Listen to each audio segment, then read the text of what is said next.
Euh,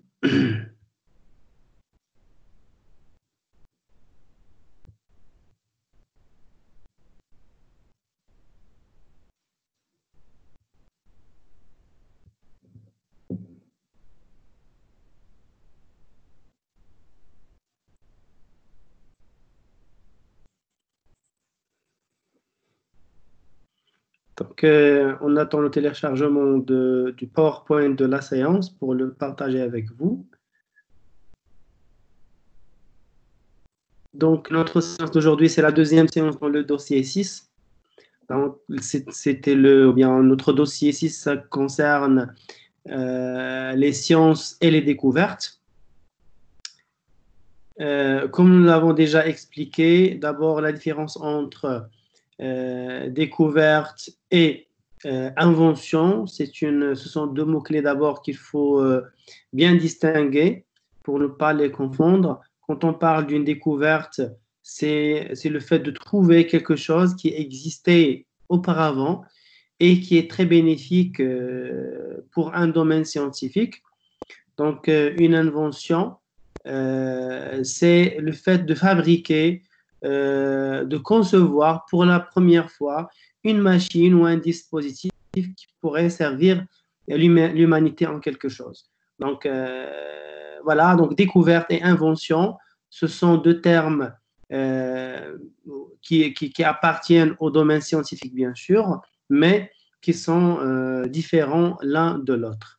Donc, on peut le voir, on a notre cours qui va porter sur le dossier 6, découverte et progrès scientifique.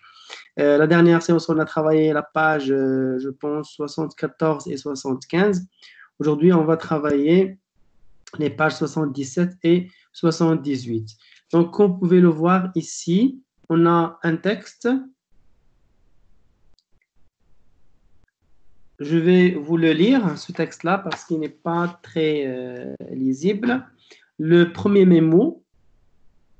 Donc, d'abord, notre cours, ça concerne le passage de l'eau de mer à l'eau douce, c'est-à-dire la transformation, le dessalement de l'eau de mer vers de l'eau douce. Donc, vous avez donc sur ce mémo 72% de la surface totale de la Terre est recouverte d'eau et 97% de cette eau est salée. La répartition des 3% restants est très inégale. 10 pays ne se partagent 60% des réserves, alors que 29 autres, en Afrique et au Moyen-Orient, font face à des pénuries chroniques. La salinité moyenne des mers est d'environ 35 grammes de sel, chlorure de sodium par litre, soit 3,5% du poids de l'eau et peut varier selon les climats. 7 grammes par litre en mer Baltique et 270 grammes par litre dans la mer Morte. Près de 40% de la population mondiale vit à moins de 70 km d'une côte maritime. Donc, je reprends pour expliquer les idées essentielles de ce mémo. C'est que nous avons 72% de la surface totale de la Terre est recouverte d'eau. Donc, si on voit ce pourcentage-là, ça peut nous indiquer qu'il y a vraiment une abondance d'eau. Mais le paradoxe, c'est que 97% de ce pourcentage de 72% est une eau salée. Donc, l'eau douce qui reste sur le globe terrestre, c'est que 3%. Donc, on n'a que 3% de ce pourcentage-là, c'est-à-dire de la surface de l'eau sur la Terre, et qui est vraiment un pourcentage qui est très minime.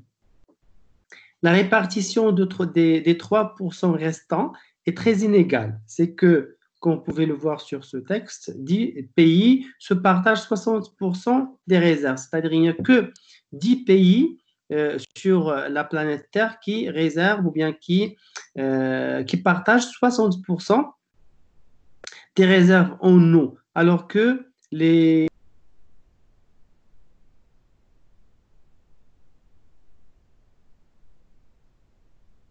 des pénuries chroniques, c'est-à-dire qu'ils ont toujours un problème en matière de ressources en eau.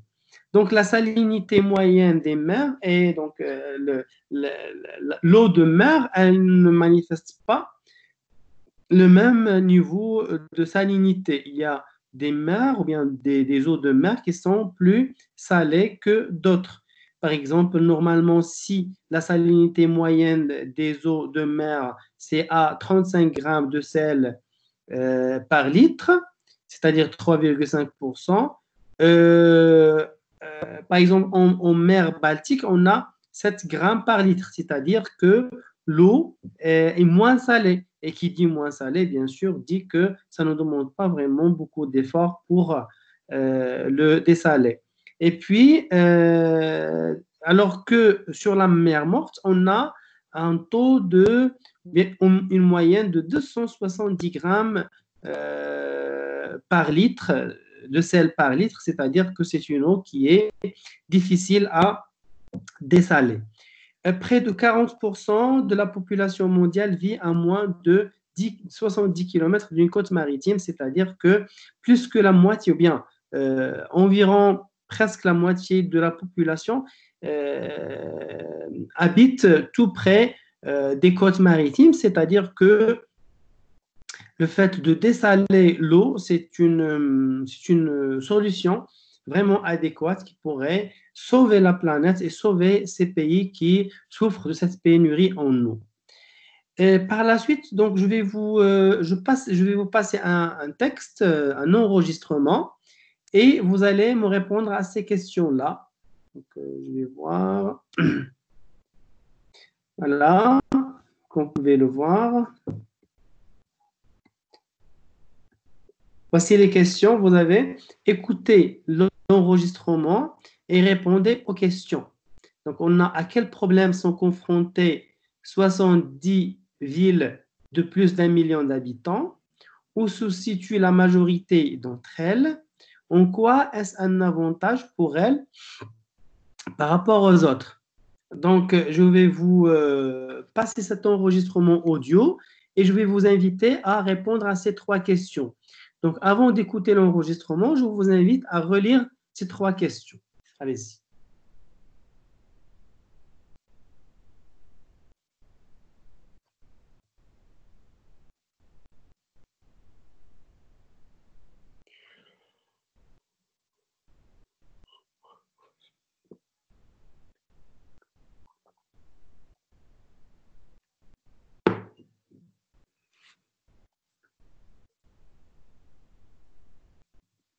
Dossier 6, page 77.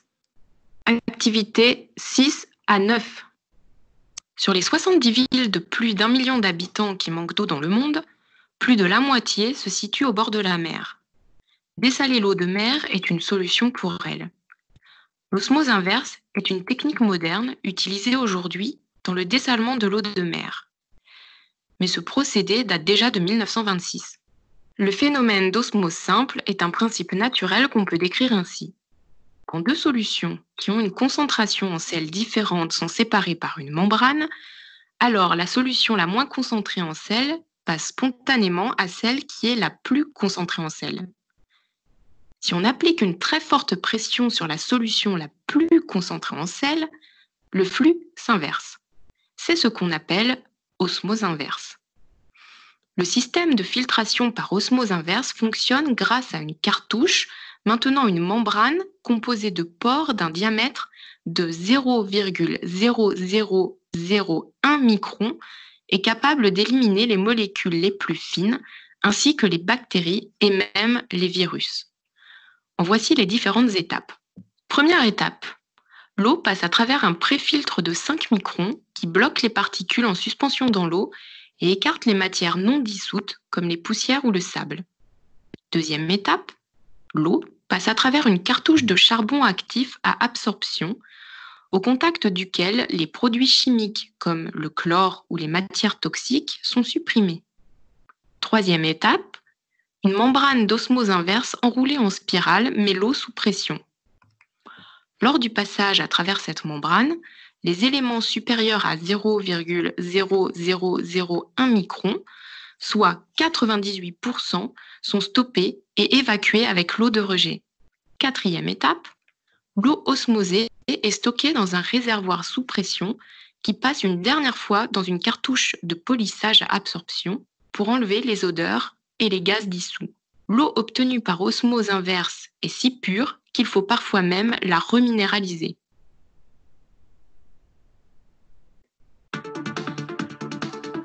Leçon 3. Comprendre. Activité 1. Donc, vous avez les questions. Première question, à quels problèmes sont confrontés? Voilà, je vous vois déjà nombreux. Donc, première question, à quels problèmes sont confrontées 70 villes de plus d'1 million d'habitants? Professeur, l'eau qui salée.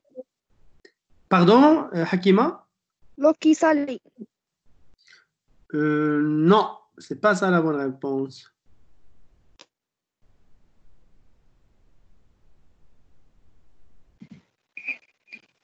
Un phénomène d'osmose, monsieur? Non. Quel est le problème? Parce que le phénomène de l'osmose, Kenza, ce n'est pas un problème de pays, mais plutôt l'osmose est un avantage. Mais dites-moi, ces pays-là, est-ce que vous voulez réécouter l'enregistrement?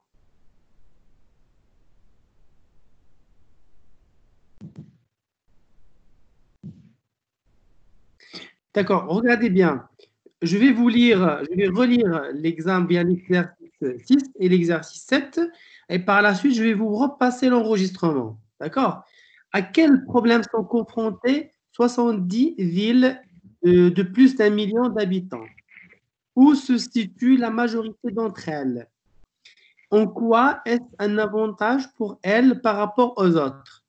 Et puis, quelle est la bonne proposition ici? L'osmose inverse est un appareil qui permet de mesurer la pureté de l'eau, un procédé de traitement de l'eau, et aussi une membrane et un filtre composé de pores de taille microscopique, ou bien un réservoir d'eau filtrée.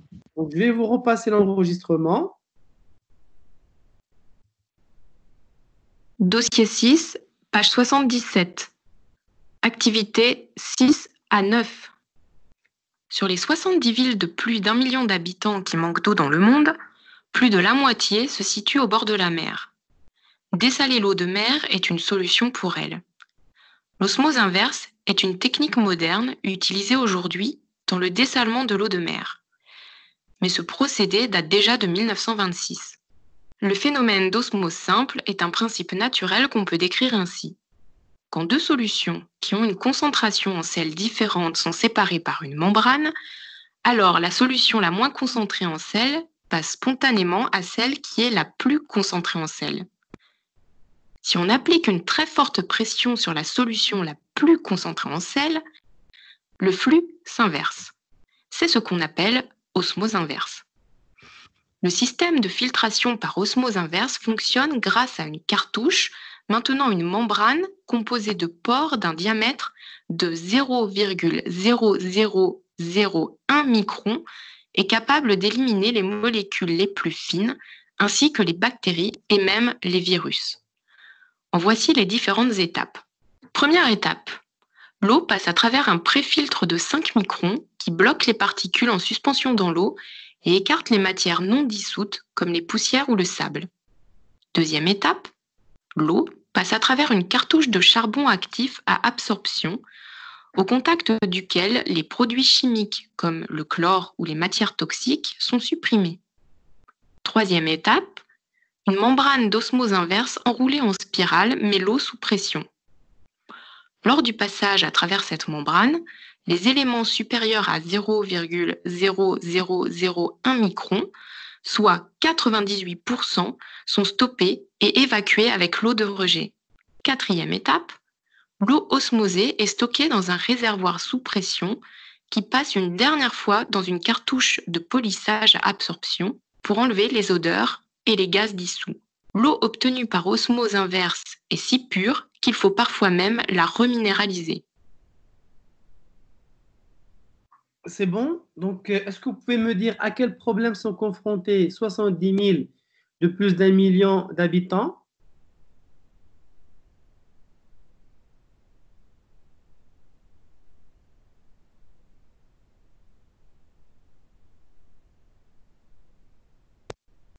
Oui?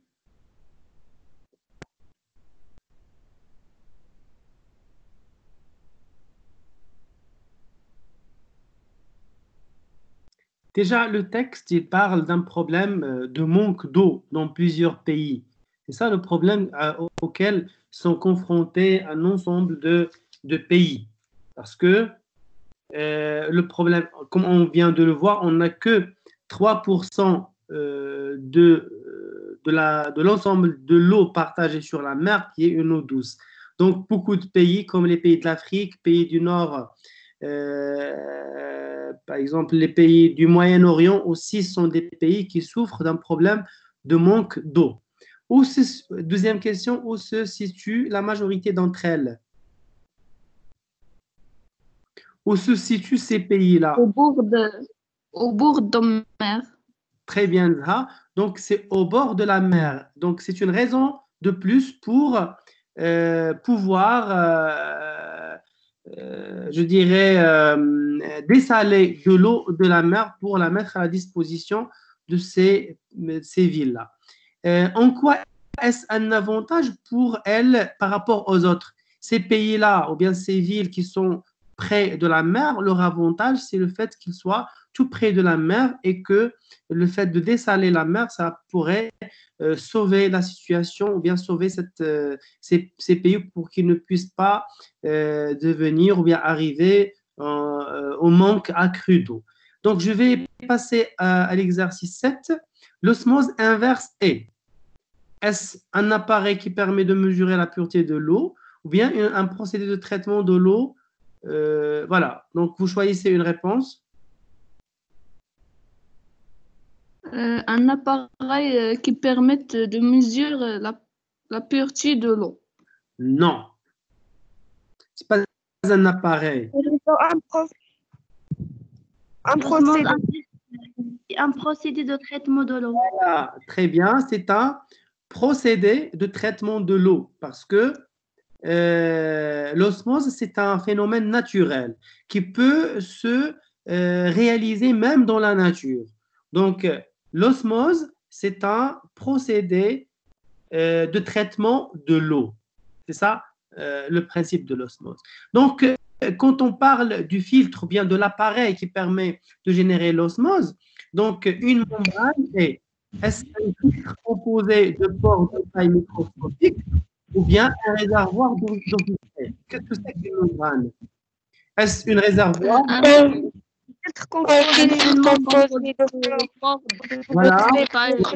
voilà, c'est bon. C'est un filtre composé de pores de taille microscopique. On passe à l'exercice 2. On a ce tableau que vous pouvez le voir devant vous. Donc, réécouter l'enregistrement et associer les éléments des deux colonnes. Donc, qu'est-ce qu'on a? On a le procédé et on a l'action. Le procédé de l'osmose, il fait plusieurs procédés pour plusieurs actions. Donc, on a le premier procédé, c'est que l'eau passe à travers un préfiltre. Deuxième procédé, l'eau filtrée passe à travers une cartouche de charbon actif. Et 3, l'eau est mise sous pression et propulsée à travers une membrane d'osmose inverse. Et vers la fin, l'eau passe dans une cartouche de polissage à absorption. Donc, ces éléments-là, ils font plusieurs actions. Donc, on a l'action A, élimination des gaz et des odeurs. B, élimination des particules.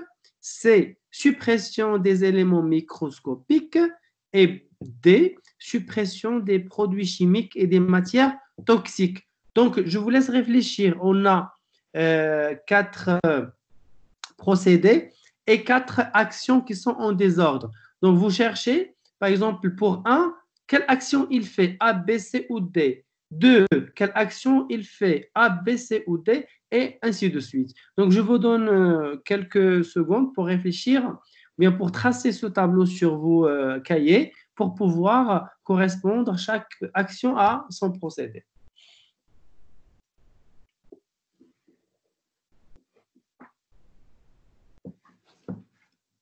Est-ce que vous arrivez à lire le tableau? Oui, professeur. Oui, monsieur. D'accord, allez-y.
C'est bon, vous avez répondu?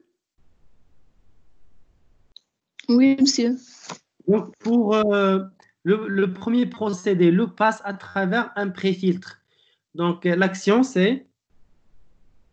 B. Oui, c'est ça, c'est B, c'est élimination des particules. Deuxième procédé, pardon, l'eau filtrée passe à travers une cartouche de charbon actif. Pour quoi faire? Quelle action? Quoi faire? D. D, D. non, c'est D, Ah. suppression des produits. D, Suppression, monsieur.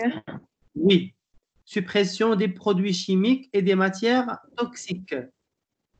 Et puis, notre troisième procédé, l'eau est mise sous pression et propulsée à travers une membrane d'osmose inverse pour quelle action?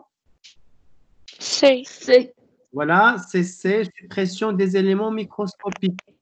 Et vers la fin, le quatrième procédé, ça concerne l'eau, passe dans une cartouche de polissage à absorption pour élimination des gaz et des eaux. Voilà, donc par la suite, qu'est-ce qu'on a? On a l'eau passe à travers un préfiltre pour l'élimination des particules. Ensuite, l'eau filtrée passe à travers une cartouche à charbon actif pour la suppression des produits chimiques et des matières toxiques. Après, l'eau est mise propulsée à travers une membrane d'osmose inverse pour la suppression des éléments microscopiques. Et enfin, l'eau passe dans une cartouche de polissage à absorption pour l'élimination des gaz et des éléments microscopiques.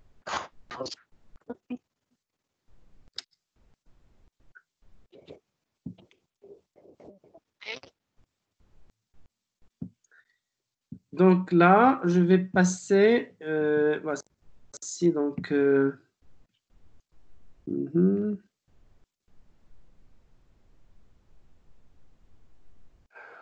Voilà, donc pour. Vous avez un schéma en bas, que vous pouvez le voir.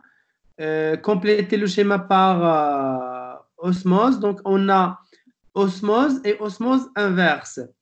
Quand l'eau le plus concentrée en sel passe vers l'eau la moins concentrée en sel, on est sur le phénomène de l'osmose inverse.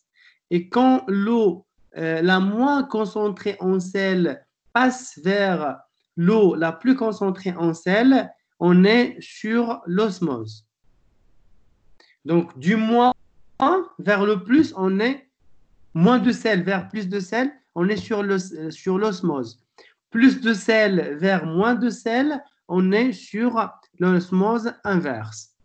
Donc, les filtres qu'on peut trouver, par exemple, dans les maisons et qui permettent de filtrer l'eau, est-ce qu'elles fonctionnent en osmose ou en osmose inverse? Pour quel, ou bien par quel procédé?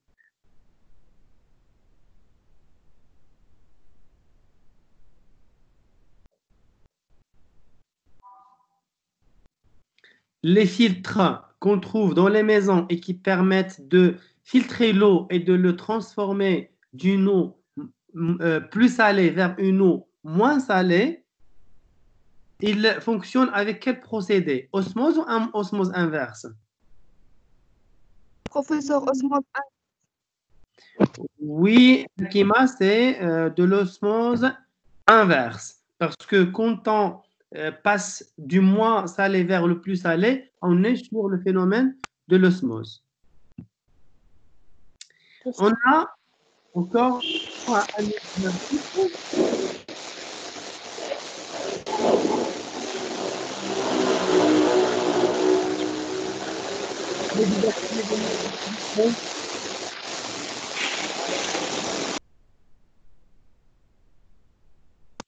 Donc, regardez là, vous avez un exercice qui permet de faire la différence entre le terme découvrir et le terme inventer. D'accord?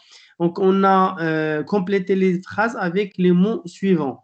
On a inventivité, explorateur, découvrir, exploration, créativité, explorer, inventer. Donc, je passe rapidement sur ces termes-là pour les expliquer. Parce que quand on parle de l'inventivité, ça vient d'inventer, c'est un caractère de personnalité. Explorateur, c'est quelqu'un qui est bien, ça vient bien sûr du verbe explorer. Un explorateur, c'est une personne qui explore certains univers. Découvrir, c'est trouver. Donc l'exploration, c'est le nom qui vient du verbe explorer. Créativité, c'est la même chose. Donc ça vient de créer. Puis on a exploré et inventé. Donc on a inventivité, inventer, explorateur, exploration, découvrir, et puis on a, voilà. Donc vous avez cette phrase, je vais vous les lire et par la suite je vais vous donner quelques secondes pour répondre. De l'univers est le domaine privilégié de la NASA. Ibn Battuta est un célèbre et navigateur musulman. Et voyageur, pardon, musulman. 3. Cet artiste fait preuve de génie. Et 2. Les hommes d'Apollo 8 étaient les premiers à la face cachée de la Lune. Les publicitaires ne cessent de nouvelles campagnes pour séduire le public. Le travail d'un spéléologue consiste à les grottes. Cet industriel engage des ingénieurs qui ne manquent pas d'eux. Donc, 30 secondes pour répondre à ces questions-là. Mettez juste sur vos cahiers 1, le numéro 1, 2, 3, etc. Et devant chaque numéro, vous mettez le mot qui correspond au vide.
C'est bon, vous avez répondu?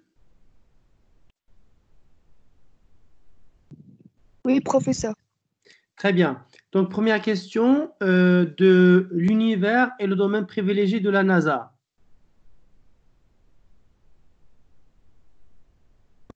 Vous avez répondu? Professeur, exploration.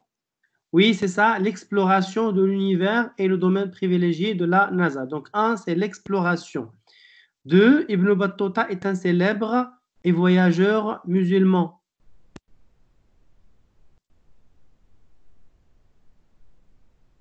Ibn Battuta, Professeur, explorateur. très bien, c'est explorateur. Euh, cet artiste-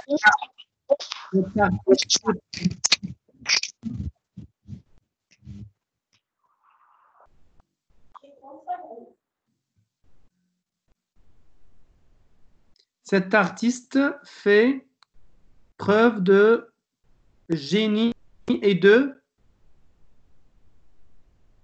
Découvrir. Créativité. créativité.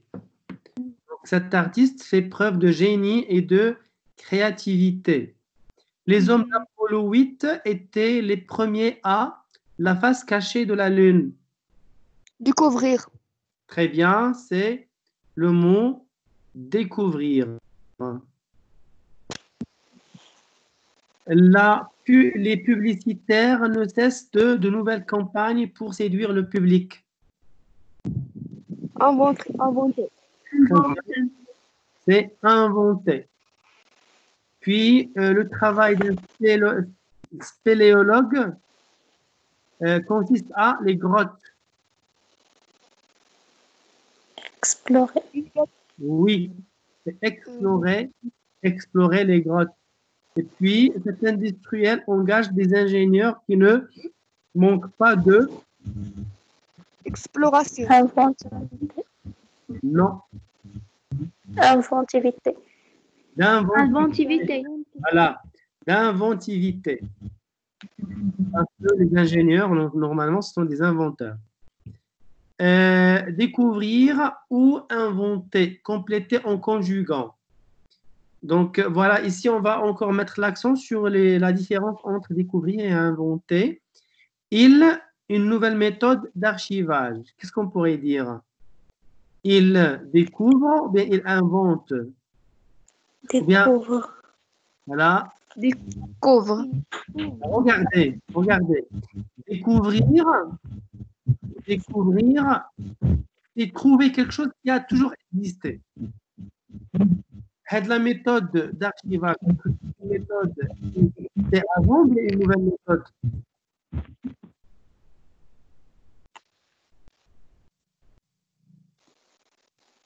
Bien sûr, c'est une nouvelle méthode. Donc, on va dire, ils ont, Inventer. voilà, ils ont inventé. Ils ont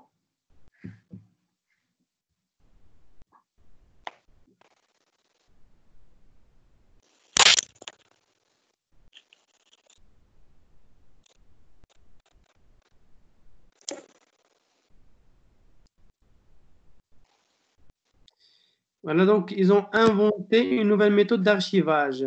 Cette histoire pour éviter les reproches.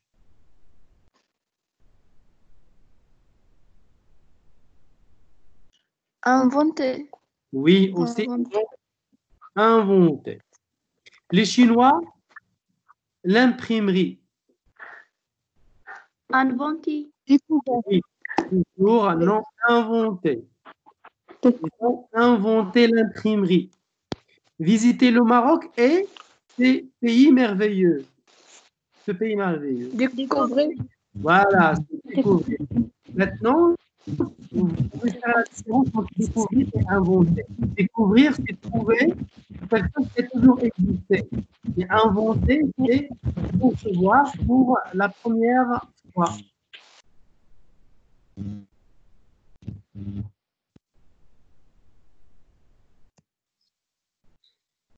Donc, ici, vous avez un exercice classé. Donc, désactivez vos micros, s'il vous plaît, et nous les activez comme vous voulez sur la parole.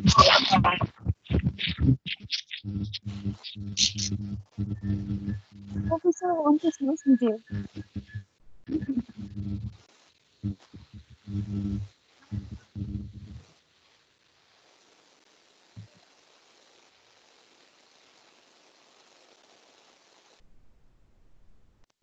Est-ce que c'est bon maintenant? Oui.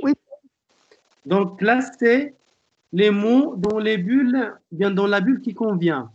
Nous avons deux bulles, découverte et invention. D'accord? Pour distinguer entre découverte et invention. Vous avez électricité.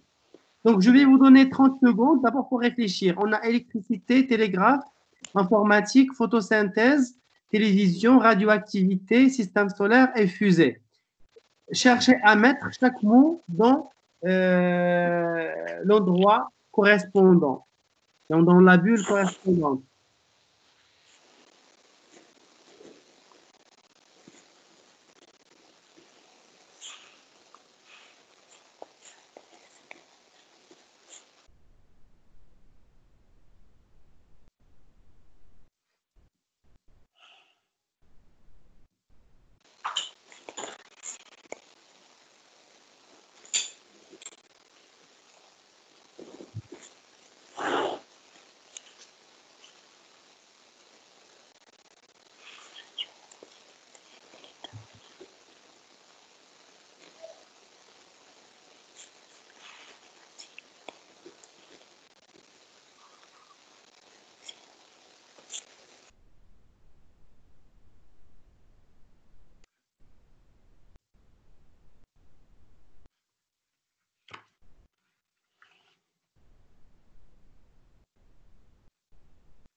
C'est bon? Oui, monsieur. D'accord. Donc, électricité, découverte ou invention? Invention. Invention. Très bien. Télégraphe, Invention. invention. Informatique, Invention. Invention. Invention. photosynthèse, Découvert. découverte. Télévision, Invention. Invention. télévision, c'est invention. Radioactivité, Découverte. découverte. Système solaire, Découverte. découverte. Fusée, Invention. Découverte. fusée, invention.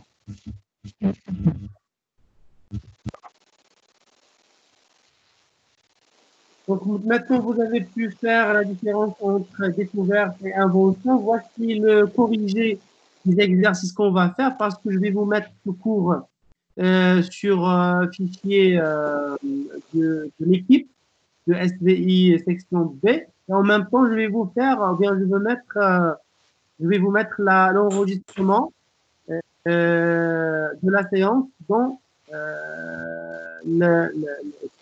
sur l'équipe même. Donc là, voici ici la correction de l'exercice 3. Aussi, je vous ai préparé, ça c'est l'enregistrement que je viens de vous passer au début. C'était l'enregistrement audio sur lequel on a travaillé l'exercice, le premier et deuxième exercice. Ici, vous avez une terminologie, ça c'est très important. Ça vous permet d'avoir une terminologie qui concerne ce domaine de l'osmose et aussi du dessalement de l'eau. Vous avez l'eau douce, salée, sale, pénurie, chronique, salinité, les saumâtres maritimes, dessalés, osmose simple, osmose inverse, port, flux, toxique, évacuer, polissage, découvrir, voilà, découvrir, explorer, explorateur, inventer, inventivité, spéléologie, puis on a photosynthèse, radioactivité, etc. Donc, c'est un document que vous allez trouver sur les fichiers de votre équipe Teams. Voilà, donc je vous remercie pour votre participation. Est-ce que vous avez des questions? Non, professeur. Merci.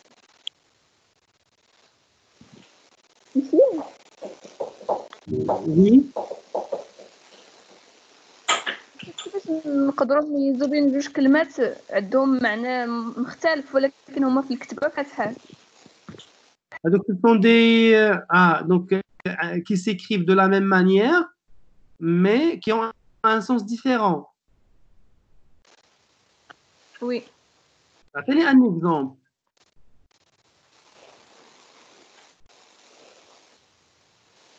Et qui les mots qui se prononcent de la même manière. Et les films qui s'écrivent de la même manière. Amina, oui, s'il vous plaît, vous pouvez désactiver votre micro. بيولوجي Donc, Nizha, normalement, on a des mots qui se prononcent de la même manière, mais qui s'écrivent d'une manière différente, ce qu'on appelle les homonymes, comme par exemple foi et foi, comme vers et vers, comme saut et saut, d'accord? Mais des mots qui s'écrivent de la même manière et qui ont des sens différents, est-ce que vous pouvez me donner un exemple?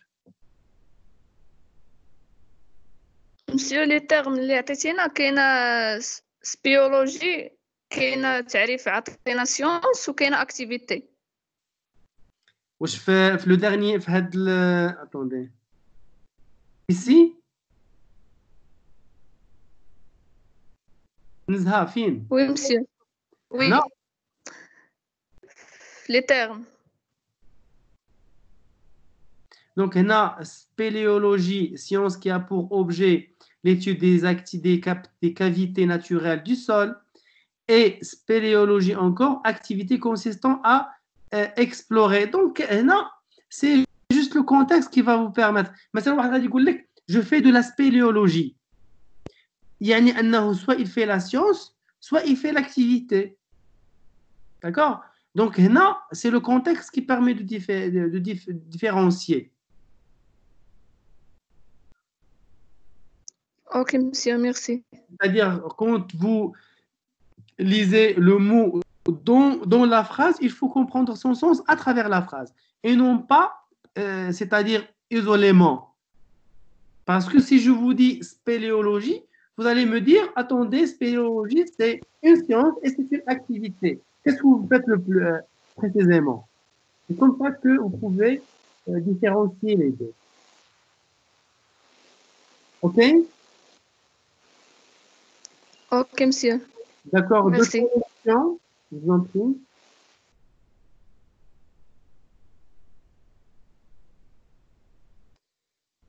Voilà, donc,